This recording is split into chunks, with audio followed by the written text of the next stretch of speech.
একটা বীজগণিতের মান নির্ণয়ের উপর অঙ্ক এনেছি। দেখো অঙ্কটা হলো এক্স প্লাস 1/x সমান 2 হলে x to the power 13 plus 1/x to the power 21 সমান কত। দেখো যেটা আমাদের মান বের করতে বলেছি, এখানে কোনো সূত্র আমরা ব্যবহার করতে পারছি না। সূত্র যদি আমাদের এখানে x square plus 1/x square দিত তাহলে সহজে আমরা করে নিতাম। সাধারণত এই ধরনের অঙ্ক মান বের করতে গেলে আগে এক্সের মানটা আমাদের বের করব। দেখো কিভাবে করছি, সলভ।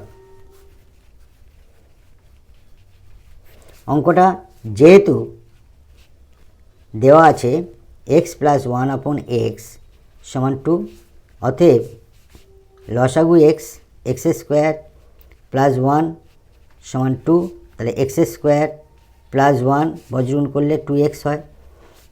আমরা এক্স স্কোয়ার মাইনাস 2 হয়ে 2x এপারে এলো প্লাস 1। এবার একটা সূত্রে ফেলার চেষ্টা করব। দেখো মাইনাস 2x স্কোয়ার মানে স্কোয়ার মাইনাস 2a মানে এক্স আর b মানে 1 প্লাস b স্কোয়ার মানে 1 whole square is equal to 0। তাহলে এখান থেকে আমরা লিখব কি এক্স মাইনাস 1 হোল স্কোয়ার সমান 0, এক্স মাইনাস 1 সমান 0, এক্স সমান প্লাস 1। তাহলে এক্সের মান আমাদের 1 হয়ে গেছে। এইবার আমাদের বের করতে হবে কি x to the power 13 plus 1/x to the power 21 সমান কত আমাদের বের করতে হবে। তাহলে এক্সের জায়গায় আমরা 1 বসিয়ে দেবো। তাহলে 1